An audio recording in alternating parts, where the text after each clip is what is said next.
Hello, I'm Sophie Till. This is a series of presentations about the Taubman-Golandsky approach to strings. The presentations form a comprehensive series, but have also been designed to work alone, so they can be used in various ways. They address some of the fundamental principles of the approach and show how these principles can provide answers to some of the most commonly asked questions by players of all levels, from professionals to students. The information presented makes most sense when we feel it ourselves, combining knowledge and sensation. There is an immediately recognizable, clear physical logic to it. While these presentations are not a substitute for hands-on work, they can offer an entry point to this wonderful information.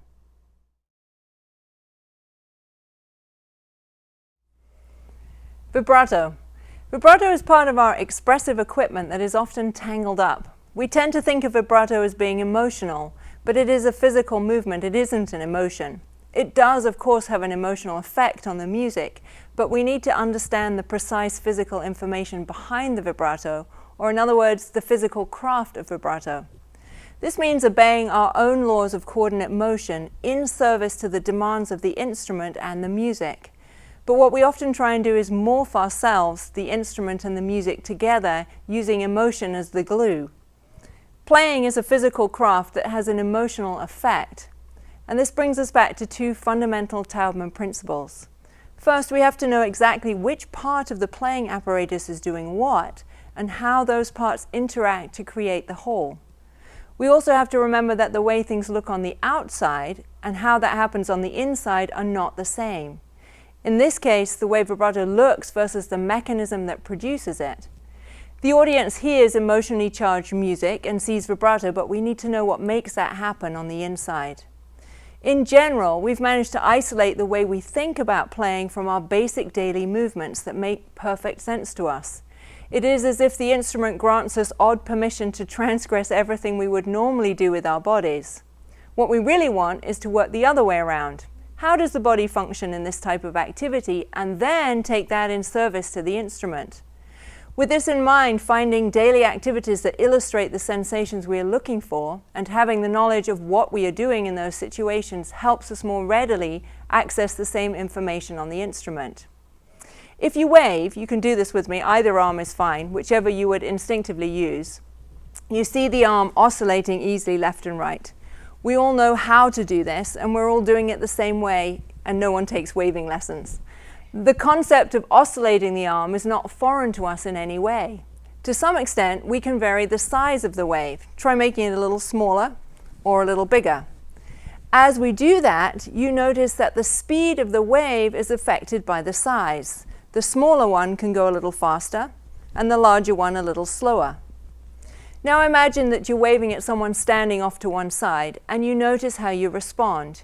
You turn your torso to adjust the arm, but you employ exactly the same waving mechanism. We can even wave at ourselves. We all employed the same movements to do this. But now try waving forwards and backwards. Or this way. It feels really strange, clearly wrong, and kind of funny. We know it's wrong. It doesn't feel like an oscillation at all. This illustrates our capacity to immediately recognize movements that do make sense in the body versus those that don't. This capacity is hugely important to use in our thinking about playing. We often manage to isolate the way we think about playing from our basic daily movements that make perfect sense to us. With this in mind, finding daily activities that illustrate the sensations we are looking for and having the knowledge of what we are doing in those situations helps us more easily access the same information on the instrument. So the waving motion has some really important ingredients for us. The first is that we can feel where the movement is coming from, the forearm. If I make the wave bigger, the engine for the movement doesn't change. I just make the movement larger. Equally, if I make the movement smaller, the engine remains in the same place. It's still in the forearm. The size just changed. This is the same when we walk. If I take a larger stride or a smaller one, the walking mechanism is always the same. If I wave and I ask you what you see moving most when it's large, you would say my whole arm. If I make it smaller, you see the smaller fulcrums of the wrist and fingers moving more visibly. And if I make it really tiny, you see only the smallest fulcrums moving. But the engine was the same in every case. The wave mechanism doesn't change, the size just varies.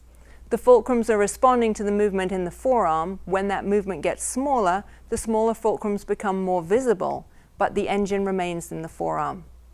This illustrates the difference between how things look on the outside and what is going on underneath in that tiny world of motion. They are not the same. We can't base our understanding on what we see. We have to understand what goes underneath that enables that to happen. If you try waving again and move the engine away from the forearm, you can feel things going wrong. If I try and make the wave start from the wrist, the arm immediately jams up. If I try and start it from the fingers, I can't really move at all. The arm can only oscillate easily from that forearm. Realizing this helps us understand the nature of the arm, wrist, finger vibrato categories that can get us in such a tangle. We can't have arm, wrist, and finger waving. We can, on the other hand, wave at a variety of speeds and sizes just by adjusting the movement in the forearm. So arm, wrist, and finger vibrato may be descriptions of how the vibrato looks as the size changes, but not how it works. It is actually most helpful to just think of vibrato as being sizes and speeds without those labels. After all, when we walk, if we take large steps, we don't call that leg walking, and if we take small steps, we don't call it toe walking. So we can take two more crucial points from this wave example. We can only move easily when our thinking happens in a certain order. This is why those finger, wrist, arm labels are hazardous. If we take walking again and we try and lead from our toes or from our heels, even though my walking motion was good and I knew how to move, I have disabled it by thinking from the wrong part. The legs have all the correct ingredients to work with ease, but the walking is all wrong. So in addition to knowing what each part does, understanding the role of each part that each part plays and how they interact, we have to think in the right order to enable the mechanism to function. In the playing, we have fulcrums in the knuckles, wrist, elbow, and shoulder. They all contribute to that oscillation, but with the brain in the forearm. Let's clarify the role of the shoulder, as this can be baggage-laden, or as I often say, polluted. The shoulder has one job only, and that is to follow the forearm in perfect proportion and synchronization. We do this all day, every day, without noticing it, unless something goes wrong. If I hand you a cup of tea, my forearm initiates the movement and the shoulder follows. If it doesn't, the forearm feels stuck and the arm is tight. The shoulder's unwillingness to follow along becomes disabling to the arm. The shoulder is a slow muscle and not designed to play a leading role either. So try handing something and moving from the shoulder. That feels strange and the shoulder fatigues immediately. So the shoulder has to be willing and ready to move in response to the demands of the forearm. Let's also clarify the word relaxation, which often gets us into much trouble and is often associated with the shoulder. We cannot play from relaxation. Playing is an activity. If, for example, I relax and sit in a chair, I cannot run a race. I would need to activate my body first. It simply isn't organized for activity in a state of relaxation. What we need is for the body to be in an easy state or organization that is ready for movement. This is very different from relaxing. I often think of those great tennis players waiting to receive a serve. They are completely ready to move at lightning speed. They are far from relaxed. They can't be tense either, or they will be slow. They have to be organized for speed and for movement. Many of us come from trying to keep the shoulder relaxed and stop it from moving up in any way. The result is that it just becomes a disabling piece and stops everything else from moving. If I raise my arm higher, my shoulder has to go with me. They are attached. I can't raise my arm or shift into a higher position, which means my arm goes up, and at the same time try and keep the shoulder down. The shoulder will follow and will resonate with all the motions of the forearm. When you wave the arm, you can sense how the shoulder resonates with the movement of the forearm. So this is a great exercise for what I call 24-hour practice, which means not time with the instrument, but time observing these principles in daily life. We use them all the time with no problems. So if we take these clear concepts and we see how we use them and what that feels like, then it's simpler to take the same information over to the instrument. So we know that the arm oscillates easily in the wave motion. We know each part has to do its share, but that the initiator is the forearm. Therefore, what comes out on the hand, or in the case of vibrato on the finger, is a result of that forearm movement. Let's take this back to the violin. If we're playing, then we are connected to the end of the finger. If that oscillation is to remain free, then it matters very much how we are connected to the string and fingerboard. We have two basic mechanisms at work when we play the left hand. There's the playing mechanism, which is the action that sends the finger to the point of sound. And then there is the sustaining mechanism, which is what happens thereafter if the note has any length to it. We do exactly the same thing with our legs. If I walk along, it's like playing eighth notes or regular quarters. I just step and step and step. But if I stop to talk to someone, I have to stand in one place. That initial step releases, and I remain lightly but easily connected to the floor, standing, present, and at ease to the surface of the floor. I can't stay down in that initial step phase, or I'll be stuck down and I can't also float because of gravity, which has the habit of winning. So this is the same for the left arm. The playing mechanism sends me to the point of sound, and thereafter I am simply present to the surface. We are talking a minuscule change, but very necessary if the arm is to be free to oscillate. We often drive our fingers hard into the fingerboard beyond the point of sound and then stay there, which is like slamming our feet into the ground all day. It doesn't feel so good or work easily. It's also a bit like turning the ignition on the car with the key and the key remaining in that start position rather than easing back to where the car actually runs. So we need to recognize the feeling of the playing mechanism, easing to sustaining or just standing present on the string. We often equate sustaining with tremendous effort, but sustaining a pitch is just being there with nothing extra. So to do this, we need to be very clear where the point of sound is and therefore what exactly the left hand is trying to do in that initial playing moment. All we are actually trying to do is connect the string to the fingerboard enough to change the pitch. The finger is sitting on top of the string. Of course, some finger comes around the sides, but the point of sound is where the string connects. We often play the finger to the wood, not the string to the wood. If you lie the violin flat and feel the strings with your right hand, you can feel this more easily because the right side doesn't have the baggage of the left side. So this raises another important piece of the picture. The body computes how much to do with any task through touch. We know how much to hold a cup without squeezing because the skin sends information to the arm as to how much holding is necessary. Equally, we know if we're slamming our feet into the floor through touch with the ground. Even though we have shoes and socks on, we can feel those connections. The skin and touch are crucial to our capacity to know how much feels right. We've all had the experience of trying to hold something with freezing cold hands. It's hard because we can't feel. That information can't get to the arm. On the violin, when we overplay the strings, we desensitize the fingertips, and so it's difficult to feel and sense how much is enough. A simple way to resensitize the fingers and arm is to work from the border of doing too little. If I don't connect enough to the string, it will squeak. I need to feel just what it's like to be the other side of that border. You can play around with this.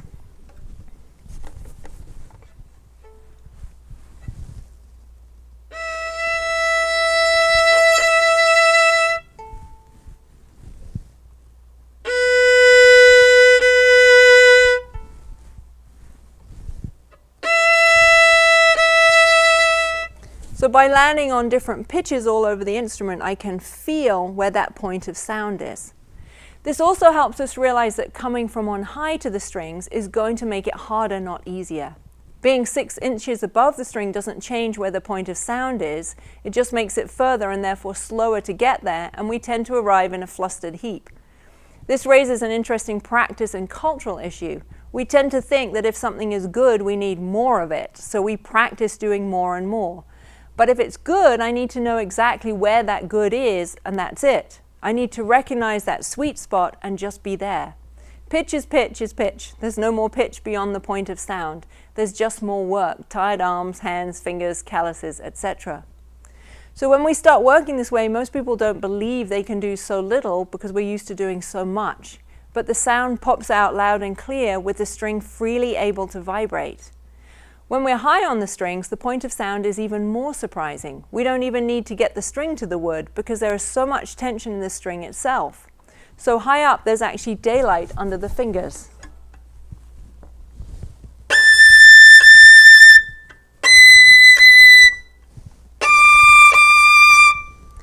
People often come with vibrato questions in the higher registers, and understanding where the point of sound is up high is fundamental to letting the arm oscillate in those regions with ease. I just want to move sideways for a moment and look at the fundamental alignment of the finger, hand, and forearm unit, which impacts our ability to play the string so easily. We have to come to terms with the fact that our fingers are unequal in length and have different capacities to lift and drop. While we can't change that, and no amount of strengthening exercise will change that engineering in the hand, we can change how we use them and enable them to feel equal. We use the basic alignment of the finger, hand, and forearm unit in all daily activities without thinking about it. For example, holding a cup, cleaning our teeth, lifting objects, driving, basically anything we do with our hands. In every case, we instinctively line up the forearm behind the hand. It would look and feel very strange if we didn't. I would never go and pick up a cup like this. The body knows that when we are aligned in this way, each of the fulcrums is able to do its share. When one of these fulcrums, even in the tiniest of ways, moves out of alignment, another will have to do more, and we are back on our slippery slope of parts compensating. If I take a very simple task like holding a cup, it's easy to see the way that finger, hand, and forearm line up. If I break the alignment, for example, at the wrist, I can immediately feel the fingers tighten because they've lost the support of the forearm. So what enables me to hold the cup so easily is the forearm lending its support to the hand. The fingers are not trying to do the task in isolation, and they always work as a team. So when we go into the string, the finger is always supported by the forearm, and the rest of the team is with it. This is what enables us to play so gently on the string. In addition to recognizing the point of sound, the finger isn't there in isolation. Because they're all lined up and the skin on the pad of the finger tells the arm how much support it needs to get to the point of sound. This is what we call the fundamental down of the finger, hand, and forearm unit.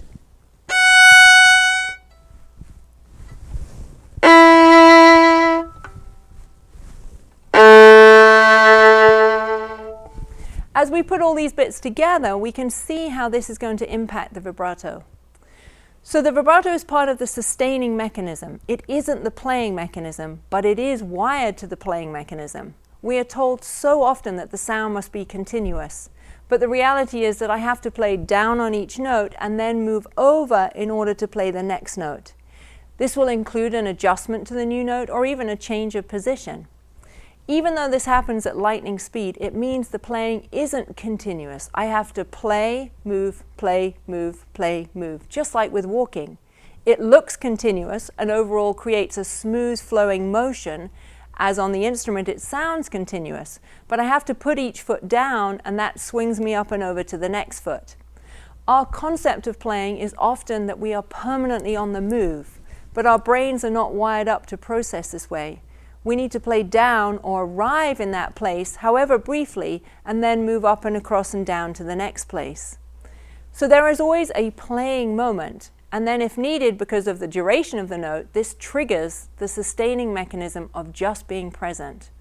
This has major implications for the vibrato. What this means is that the vibrato is triggered by the playing moment or cued into action in response to it. So there's a timing to this relationship. There's a timing to the playing and sustaining so that it doesn't sound like a delay, just a clear note plus vibrato. The arm just moves into the standing at ease mode so we can sustain for as long as necessary, and in that same moment the vibrato is triggered. I don't have to make the vibrato happen, it is just cued into action in this easing standing mode.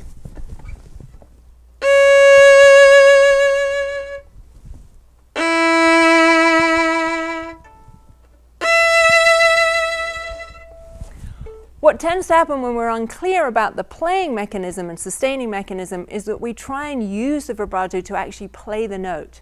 This means the finger, hand, and forearm cannot arrive stably on the pitch, and the arm cannot adjust into standing mode, so it will be tight and stuck down on the instrument. which makes the vibrato very laborious and it sounds unclear.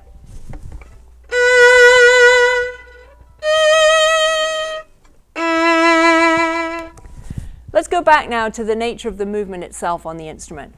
When we looked at the waving, we noticed that the arm instinctively oscillates sideways.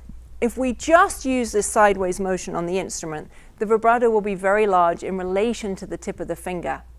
So what enables it to be smaller and faster is combining this sideways movement with the elements of forearm rotation. We know that rotation is the fastest movement the arm can make. It's not possible to vibrate only with rotational movement either.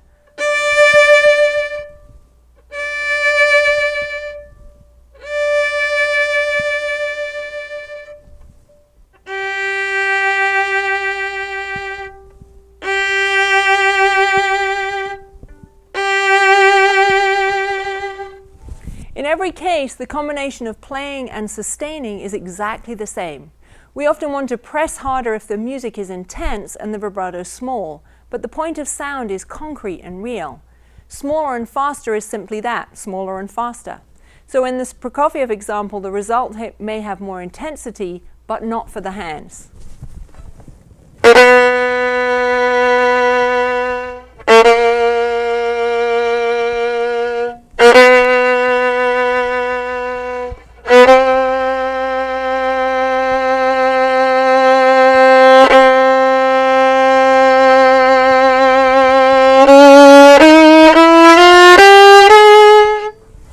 When we understand the vibrato this way, as playing and sustaining mechanisms that work in relationship, the playing mechanism triggering the sustaining mechanism, we realize too that the vibrato has to stop at the end of each note or it will pollute the next playing moment or the initial down on the next note. This again happens at lightning speed, but underneath I know where it stops in order that I can play the next note. So when we start considering vibrato this way as measured oscillations that have a start and finish, we realize that it is actually an ornament within the tone we are producing. It isn't the tone, just that it isn't the motion that plays the string. It is a decoration within the capacity of the tone we are producing. It is an ornament that needs measuring but has infinite possibilities. It is the ultimate turbo ornament we have.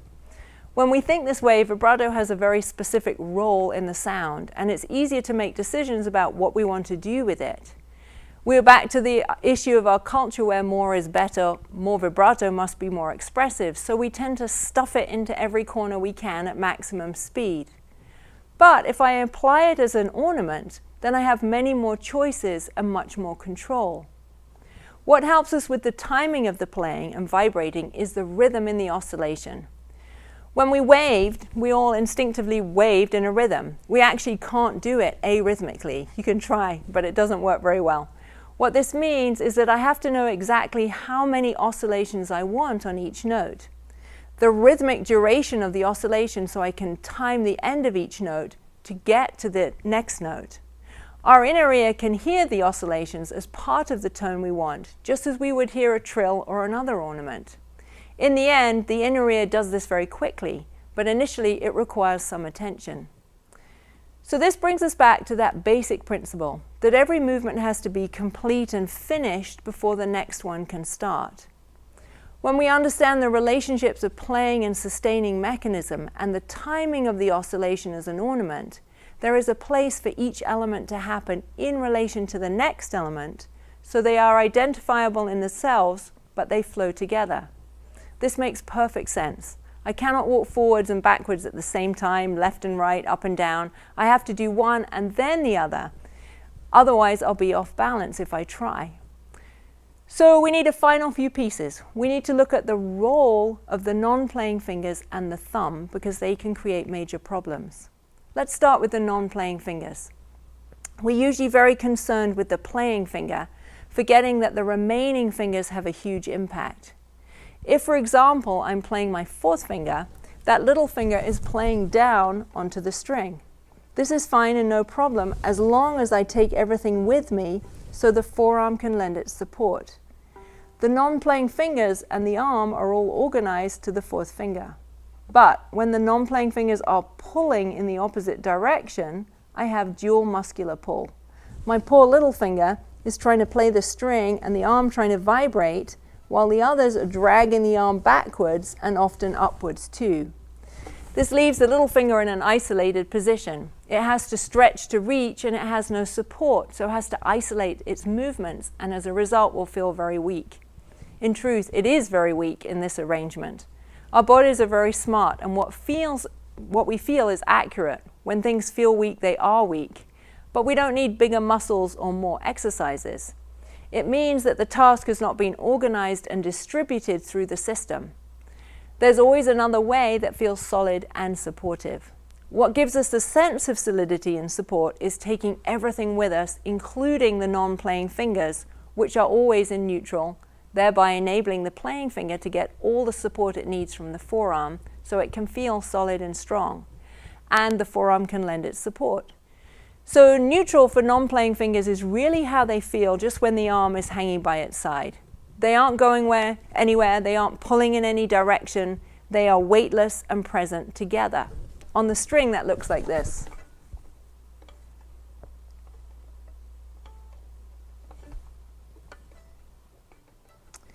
This means that we cannot leave the old fingers hanging onto the strings. Just as when we walk, we don't leave the old foot stuck down on the ground. If we did, we wouldn't be able to move forward. Our whole body would be rooted to that old foot. This is exactly the same for the fingers and arm. If I leave down the non-playing fingers, they'll be taking the forearm away from the finger that is producing pitch. And the forearm will not be able to connect behind that playing finger. This doesn't mean that the old fingers have to lift themselves off. They will come off easily as the arm adjusts over to the new note, just as the old foot leaves the floor easily as we swing ourselves over to the next foot. What can often happen with vibrato is that the non-playing fingers try and oscillate the playing finger themselves. They act as a kind of pivot system, pulling in the opposite direction. But this will make the vibrato very laborious and slow. What can often happen with vibrato is that the non-playing fingers try and oscillate the playing fingers themselves, and they act as a kind of pivot system by pulling in the opposite direction. But this will make the vibrato very laborious and slow. When we looked at waving, we waved with all the fingers together. If one happens to be standing on a string, they still all come along for the ride. It just happens that one is playing down at that moment. In other words, they are all oscillating, but it is focused into one playing finger that is connected. This is the same for the thumb also. But the thumb is very, very light and has a very light touch on the neck. It's what we call a hybrid non-playing finger, because it touches but doesn't produce pitch. So just as we talked about the role of fulcrums earlier, the thumb knuckle has to be present, which gives it a soft, rounded look. If it is pushing in, it will cause the thumb to lock. If it's too bent, it will act as a clamp. When it has this easy shape, the knuckle is just present, and it can vibrate along with the rest of the hand and the arm.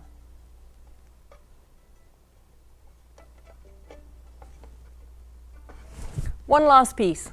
In looking at the vibrato movement in minute detail, we have to realize that in applying this understanding all over the instrument, the arm vibrates according to itself and not according to the string.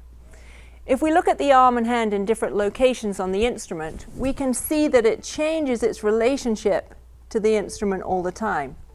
We cannot vibrate along the strings because that would require a different motion in every place as the arm is in such different locations.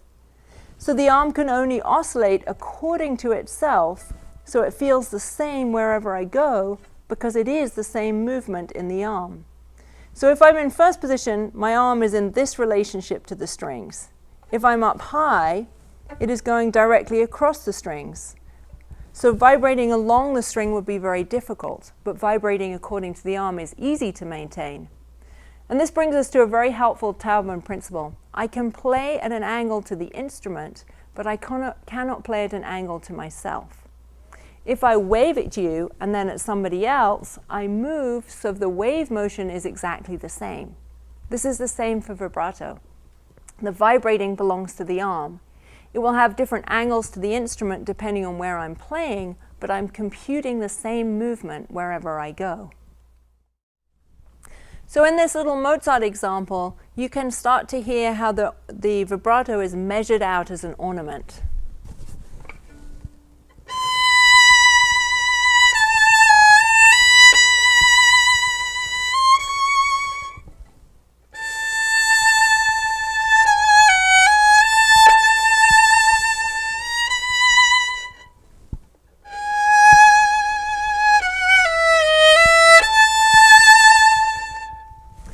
If we take a different example, if we take the opening of Bruch Concerto, we can start to see how we can vary the speed of the vibrato according to the color changes.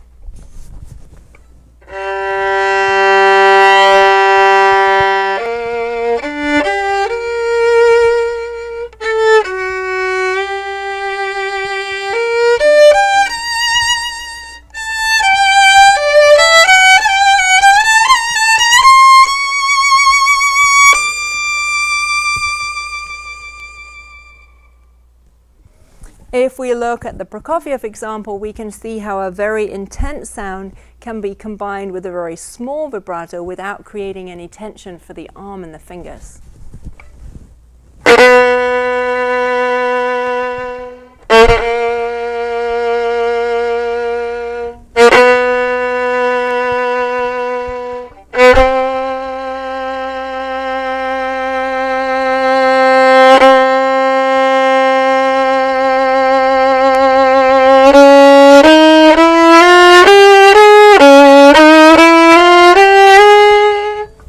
Equally, in a tiny excerpt from the Bartok where the vibrato needs to be very fast, because I'm in that sustaining mode, it can be very fast.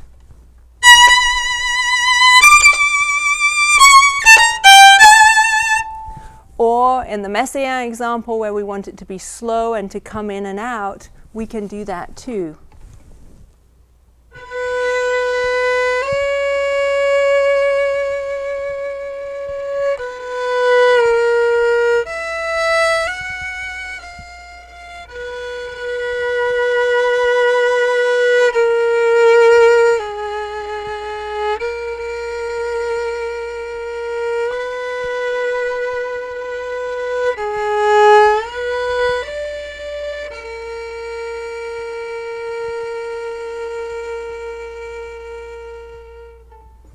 In each case, the vibrato is combined with the playing mechanism, so it feels the same. All I'm doing is vary the size and the amount.